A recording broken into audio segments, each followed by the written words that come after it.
श्री स्वामी समर्थ. नमस्कार विद्यार्थी मित्रांनो, प्रेक्षकांनो, मी प्राध्यापक विशाल सर. तर बघा, 12वी बोर्डाचा इंग्लिशचा पेपर आहे हा 2026. यामध्ये तुम्हाला मी माहिती देणार आहे की हा पेपर कसा सोडवायचा आहे, कोणते प्रश्न येणार आहेत, कशा प्रकारे ते आपल्याला हाताळता येतील आणि 80 पैकी 80 मार्क कसे मिळवता येतील याविषयी आपण माहिती बघणार आहोत. तत्पूर्वी चॅनलला नवीन असताल तर चॅनलला सबस्क्राईब करा आणि बेल आयकॉन नक्की प्रेस करा. तुम्हाला वेळोवेळी सर्व बोर्डाचे इम्पॉर्टंट प्रश्न, प्रश्नपत्रिका, IMP प्रश्न, PDF फाइल्स याच ठिकाणी मिळणार आहेत आणि पूर्ण प्रश्नपत्रिकेचे सोल्युशन विथ प्रश्नपत्रिका अशा प्रकारची माहिती तुम्हाला इथे भेटणार आहे. तर फटाफट चॅनलला सबस्क्राईब करा आणि एक लाईक आणि एक चॅनलला सबस्क्राईब होऊ द्या फटाफट. तर आपण ही बोर्डाची प्रश्नपत्रिका बघणार आहोत आणि कशी सोडवायची, व्यवस्थित नियोजन कसं करायचं याची पण माहिती घेणार आहोत. व्हिडिओ थोडा मोठा असेल पण तुमच्या आयुष्यात तुम्हाला इंग्लिशचा पेपर जो तुमचा अभ्यास झाला नसेल तरी पण भरपूर चांगले मार्क मिळतील. व्हिडिओ स्किप करू नका, कारण तुमच्या परीक्षेतला महत्वाचा टप्पा इंग्रजीचा पेपर आहे. मुलांना इंग्रजीची भीती असते, पण व्हिडिओ बघितल्यानंतर तुम्हाला इंग्रजीची भीती निघून जाईल आणि चांगले मार्क मिळतील. तर फटाफट लाईक करा. भरपूर विद्यार्थ्यांनी लाईक केलेले, धन्यवाद. तर बघा विद्यार्थी मित्रांनो, प्रश्नपत्रिका तुमच्या समोर आहे. आपण आता सोडवायला सुरुवात करणार आहेत. काही गोष्टींची काळजी पण तुम्हाला घेणं गरजेचं आहे. सर्वप्रथम प्रश्नपत्रिका आपल्या हातात आल्यानंतर पूर्ण रीड करून घ्यायची असते, उत्तरपत्रिका व्यवस्थित चेक करायची असते आणि त्यानंतर आपले प्रश्न क्रमांक वगैरे टाकून तुम्हाला आता थोडीशी बेसिक आयडिया असेलच. 10वी तुम्ही पास झालेले आहेत. ही 12वीची प्रश्नपत्रिका कशी सोडवायची 2026ची याची कल्पना आपण घेऊयात. तर बघा, सेक्शन 1 मध्ये आपल्याला जे काही पॅराग्राफ आलेला आहे तो आपल्याला व्यवस्थित सर्वप्रथम रीड करायचा आहे. जवळपास आपल्याला व्यवस्थित रीड करून त्याचे मार्क मिळवायचे आहेत आणि याची उत्तर कशी लिहायची आहेत हे तुम्हाला मी आता सांगणार आहे. तर बघा, हा पॅराग्राफ मी पूर्णपणे रीड केलेला आहे. आता याचे प्रश्न उत्तर आपण बघणार आहोत. व्यवस्थित तुम्हाला बघायचं आहे. आणि इथं बघा, सेक्शन ए मध्ये तुम्हाला दिसत असेल इथे प्रश्न विचारलेले आहेत, काय ट्रू आणि फॉल्स. याची उत्तर पण कशी लिहायचे तुम्हाला मी सांगणार आहे. पहिला प्रश्न बघा, हा ए, सोपी broke the glass of the shop window. True आहे का फॉल्स? तर याचं उत्तर आहे ट्रू. तर हे तुम्हाला उत्तर लिहिताना पूर्ण लिहायचं, लक्षात ठेवा. पूर्ण लिहून त्याच्या समोर लिहायचं ट्रू, लक्षात ठेवा. दुसरं आता बी वाचून घ्या तुम्ही. पॅराग्राफ वाचल्यानंतर तुम्हाला माहिती पडेल. याचं उत्तर आहे फॉल्स. त्यानंतर तिसरं जे आहे त्याचं पण उत्तर आहे फॉल्स. त्यानंतर चौथं जो आहे त्याचं उत्तर आहे टी. हे ट्रू फॉल्सचे प्रश्न आहेत. ओके, त्याच प्रकारे तुम्हाला अर्धा मार्क 2 मार्क मिळतील. त्यानंतर A2 बघा, A2 मध्ये सांगितलं रिअरेंज करायचंय. रिअरेंज करायचं म्हणजे तुम्हाला काय करायचं, जे वाक्य खालीवर आहेत ते व्यवस्थित सलग लावायचे, जसं घटनाक्रम मराठीत आपण म्हणतो. पहिली घटना कुठली, दुसरी घटना कुठली. तर ह्याच्यात बघा, ही सोपीची जी आहे, सोपी टूक हा पहिल्या नंबरला येईल. नंतर द पोलिसमॅन 2 नंबरला येईल. त्यानंतर तुम्हाला डी सोपी 3 नंबर आणि शेवटचं नाव गेट. अशा प्रकारचं ही घटनाक्रम आहे, 1 2 3 4. ओके, याला 2 क्रमांक. त्यानंतर A3 मध्ये बघा, A3 मध्ये आपल्याला काय करायचंय, आपल्याला विचारले त्यांनी की do you think that I might have something do with read the following down what he means. काय त्याचा अर्थ आहे, याच्या प्रश्नांचे यांचे अर्थ काय आहेत. तर आपल्याला स्वतःच्या भाषेत लिहायचं याचं उत्तर. तर इथं आपल्याला सांगू शकतो आपण, Sophie was encouraging the policeman to arrest him by indirectly hinting that he might have the something to with the breaking of the window. अशा प्रकारे तुमच्या स्वतःच्या मनाने तुम्ही लिहू शकतात. दुसऱ्याचं जे उत्तर आहे, he told the waiter to pack. तर याचं तुमच्या मनाने लिहू शकतात, he told the waiter that he did not have a single penny to pay the bill. म्हणजे तुम्हाला तुमच्या भाषेत तुम्हाला काय वाटलंय गेस करायचंय, लक्षात ठेवायचं, गेस करायचं आणि ते लिहायचं आहे. पुढे पर्सनल रिस्पॉन्स. इथे पण तुम्हाला तुमच्या स्वतःच्या भाषेत उत्तर लिहायचंय, त्याला पण 2 मार्क आहेत. व्यवस्थित वाचून तुम्हाला याचं उत्तर कव्हर अप करायचं आहे. तर व्हिडिओच्या पुढे जाण्याआधी बघता 1 सेकंड लागतो, लाईक करा. भरपूर प्रेक्षकांनी लाईक केलेले, धन्यवाद. आई तुळजाभवानी, स्वामी चरणी, ईश्वर नारायण, शंकर चरणी, गणपती चरणी माझी हीच प्रार्थना आहे. व्हिडिओ लाईक, चॅनलला सबस्क्राईब करणारा प्रत्येक विद्यार्थी 12वी बोर्डाच्या इंग्रजीच्या पेपरात आणि 12वी बोर्डाच्या परीक्षेत चांगल्या मार्काने पास व्हावं ही स्वामी चरणी प्रार्थना आहे. त्याच्या घरी सुख समृद्धी शांती राहावी. एक लाईक, चॅनलला सबस्क्राईब करा. आता इथे पर्सनल रिस्पॉन्सचं उत्तर बघा काय असेल. तुम्ही प्रश्न व्यवस्थित वाचून तुम्हाला जर येत नसेल तर काय करायचं, पॅराग्राफ मधल्या ओळी जरी तुम्ही लिहिल्या आणि थोडंसं स्वतःचं ओनली थोडेसे 2-4 शब्द टाकले तरी तुम्हाला एक तरी मार्क मिळेल. आणि जर तुम्हाला चांगल्यारीत्या येत असेल तर तुम्ही लिहू शकतात. पर्सनल रिस्पॉन्स प्रश्न सोडायचा म्हणजे सोडवायचा बरं का, सोडायचा नाही. लँग्वेज स्टडी मध्ये बघा, आता इथे तुम्हाला सांगितलेलं आहे ग्रामर असेल तर ग्रामर कसं सोडवायचं हे सांगतो तुम्हाला. On the opposite side of the street was the restaurant, no great presentation. तर आपल्याला इथे लिहायचं आहे की note this sentence was already simple. याचं उत्तर जे असेल on the opposite side of the street was a restaurant of no great presentation.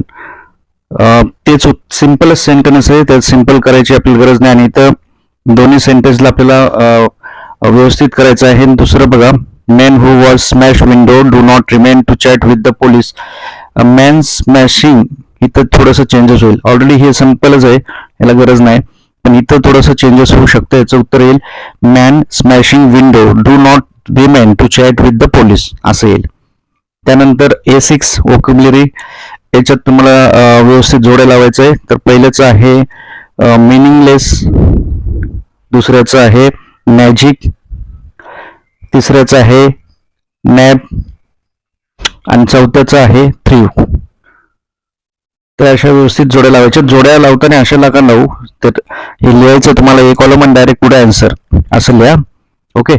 पुन्हा आणखीन ग्रामरचे प्रश्न तिथे तुम्हाला दिसत असतील, हे ग्रामरचे प्रश्न पण मी तुम्हाला सांगणार आहे. तर लाईक करत चला विद्यार्थी मित्रांनो, भरपूर मेहनत करावी लागते या गोष्टींसाठी.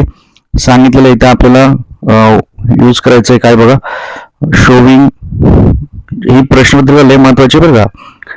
रिवाइड the auxiliary showing the compulsion. त्याचं काय आहे, we can accept our life gracefully. याचं उत्तर येईल we must to accept our life gracefully. Okay. दुसऱ्याचं आहे नो सुनरने तुम्हाला बिगिनिंग करायचं आहे, तर याचं उत्तर येईल no sooner did I enter the post office than post master presented me with the telegram. Okay. तिसरं आहे make it a rhetorical question, तर याचं उत्तर येईल doesn't the mother look after her child आणि नंतर क्वेश्चन मार्क येईल. Okay, कारण क्वेश्चन मार्क येणारच तिथे. त्यानंतर पुढे आपल्याला सांगितलेलं आहे spot the error given sentence rewrite the correct. तर इथं काय चुकलेलं आहे ते तुम्हाला बघायचं आहे. तर इथे बघा, हा एक्स्ट्रीम जो आहे तो चुकलेला आहे, इथे एक्स्ट्रीमली पाहिजे होतं. ओके, एवढं चुकलेलं आहे, तुम्हाला परत लिहायचं आहे. अशाच प्रकारे दुसरा पण पॅराग्राफ असतो, तुम्हाला तो पण व्यवस्थित सोडवायचा आहे. तुम्हाला मी माहिती देतोय आता, तर लाईक आणि सबस्क्राईब करत चला फटाफट. ह्याच्यातले पॅराग्राफ मी सर्व वाचून घेतलेले आहेत, उत्तर पण कसे सोडवायचे काय. तुम्हाला प्रश्न कधी पण पहिले वाचायचे, नंतर उत्तर सोडवायचा प्रयत्न करायचा. आता हे तुम्हाला माहित असतील की हे प्रश्न वाचून तुम्हाला त्यातले उत्तर शोधायचे. याच्यातले मी छोटे छोटे तुम्हाला प्रश्न एक्सप्लेन करतोय, ग्रामरचे वगैरे, आणि सर्वात महत्वाचं रायटिंग स्किल पूर्ण सोडून दाखवणार. त्यामुळे व्हिडिओ शेवटपर्यंत नक्की बघा. आता ह्याच्यातले पण मी तुम्हाला काही गोष्टी सांगतो. गिव्ह रिझन, पर्सनल रिस्पॉन्स हे तुम्हाला सोडवायचंय. ग्रामरचे प्रश्न सांगतो चला. इथे ग्रामर मध्ये बघा, इथे सांगितलेलं आहे ही वर्क हार्ड बिल्डिंग बेटर कॉन्झ्युमर. तर इथे सांगितलेलं आहे की इन्फिनिटिव्ह फॉर्म मध्ये लिहा. त्याचं उत्तर येईल he work hard to build a better शब्द येईल कॉन्झ्युमर इलेक्ट्रॉनिक्स डिव्हिजन. ओके. नंतर इथे सांगितलं rewrite the passenger car Tata Indica. तर तुम्हाला त्याच्यापासून सुरुवात करायची या वाक्याची. The passenger car Tata Indica was launch by the Tata group.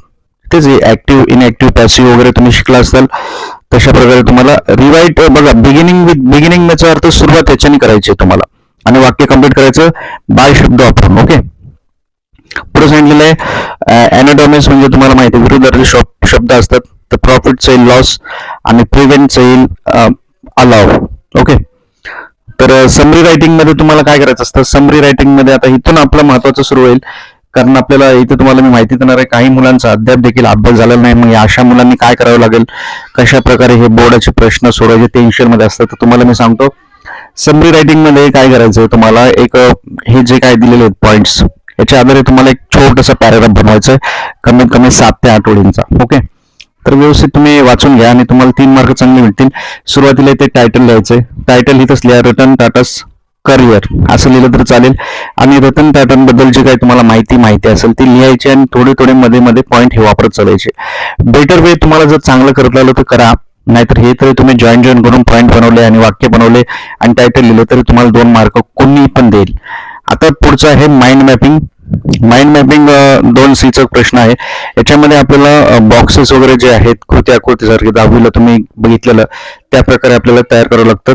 इथं सांगितलेलं आहे प्रॉपर टाइम मॅनेजमेंट याच्याविषयी तुम्हाला बनवायचं आहे. तुम्ही काय करू शकतात, कशा प्रकारे माइंड मॅपिंग करू शकतात, तर बघा हे जे असतं याला व्यवस्थित पहिले लिहून घ्यायचं मध्यभागी आणि याच्या सेंटरला असे डब्बे करायचे आणि कशा प्रकारे आपण टाइम मॅनेजमेंट करू शकतो असे पॉईंट लिहून टाका फक्त. की काय लिहू शकता, अर्जंट गोल्स काय असतील आपल्या, playing timing, track your time table, नंतर तुम्ही task that can be delay or omitted, place playing time, eating time, time management कसं करणार म्हणजे टू डू लिस्ट, असे 4-5 डबे बनवून व्यवस्थित लिहायची माहिती तुम्हाला की तुम्ही टाइम मॅनेजमेंट कसं करतात, की काय काय बनवतात वगैरे. तर ते पण तुम्हाला इझिली 3-4 मार्क मिळतील. नंतर आहे पोएट्री सेक्शन. तर बघा व्यवस्थित कव्हर करा आणि फटाफट लाईक करा. चला, लाईक करण्यात कंजूसी करू नका. भरपूर विद्यार्थ्यांनी लाईक केलेले, धन्यवाद. आता पोएट्री सेक्शन मध्ये पण तुम्हाला व्यवस्थित वाचून घ्यायचंय. 2026च्या बोर्डाच्या प्रश्नपत्रिकेत येणारे प्रश्न तुम्हाला मी सांगतोय, त्यामुळे लाईक चॅनलला सबस्क्राईब करत चला, फटाफट लाईक करा. आणि तुम्हाला काही अडचण असेल तर मला कमेंट करा किंवा व्हॉट्सअपला मेसेज करा. आपला व्हॉट्सअपचा ग्रुप आहे, लिंक डिस्क्रिप्शन मध्ये दिलेली आहे. फटाफट. तर मी आता ही पोएम वाचलेली आहे आणि इथे तुम्हाला दिलेली आहे qualities needed on the journey of the life. याचं उत्तर इथे येईल कॉन्फिडन्स, इथे येईल कॉन्टेनमेंट, इथे येईल स्ट्रेंथ आणि इथे येईल लाईट हार्टनेस. ओके, तर हे तुम्हाला हा उत्तर सर्व सांगतोय मी. त्यानंतर इथे बघा इथे सांगितलेलं आहे की इथे परत विचारलेलं आहे analyse the line, I has not good Fortune, I my self I am good Fortune. हे तुम्हाला एक्सप्लेन करायचं आहे. ओके, पुन्हा पर्सनल रिस्पॉन्सचा पण प्रश्न आहे, पोएटिक डिवाइस आहे, ऍप्रिसिएशन. आता हे बघा हे ऍप्रिसिएशन आहे महत्वाचं. ऍप्रिसिएशन मध्ये काय काय असतं तुम्हाला मी सांगणार आहे. ऍप्रिसिएशन मध्ये कशा प्रकारे तुम्ही लिहू शकता ऍप्रिसिएशन याची पण मी माहिती तुम्हाला देणार आहे. त्याच्यात काय काय गोष्टी आपल्याला आल्या पाहिजेत, तर तुमच्या पोएटचं नाव वगैरे आलं पाहिजे, तिथे तुम्हाला कुठल्या कवितेचं लिहायचं तुम्हाला तिथं, आणि त्याच्यामध्ये प्रश्न काय विचारले त्याचं उत्तर लिहायचंय तुम्हाला. ओके, तर बघा इथे पुढे दिलेलं आहे इथे टायटल ऑफ द पोएम, तर towards my goal he poem आहे. तिथे वर लिहिलेलं असतं बघा. ऍप्रिसिएशन सोपं आहे, कवितेत लिहिलेलं असतं कधी कधी, नाही तर तुम्हाला माहिती असणं देखील गरजेचं आहे. लेखकाचं पण नाव लिहिलेलं असतं कधी कधी, तर तुम्ही ऍप्रिसिएशन साठी ही कविता रेफर करू शकतात आणि या कवितेचे तुम्हाला ऍप्रिसिएशन येतील. ओके, थीम काय असणार आहे काय नाही वगैरे हे सर्व तुम्ही बघू शकता. ही कविता आहे महत्वाची. रायटिंग स्किलचा भाग पण मी तुम्हाला सांगणार आहे. आता स्टेटमेंट वगैरे, ग्रुप डिस्कशन कसं करायचं काय, या सर्व गोष्टींची आपण माहिती सविस्तर बघणार आहोत. तो पुढच्या व्हिडिओत आपण व्हिडिओ बघूयात. व्हिडिओ कसा वाटला कमेंट करा आणि लाईक करा. पुढच्या वेळेस आपण बघणार आहोत की रायटिंग स्किल भाग कसा सोडवायचा आहे. पुढचा व्हिडिओ पाहिजे असेल कमेंट करा, लाईक करा. धन्यवाद. परत भेटूयात नवीन अपडेट सोबत. स्वामी समर्थ.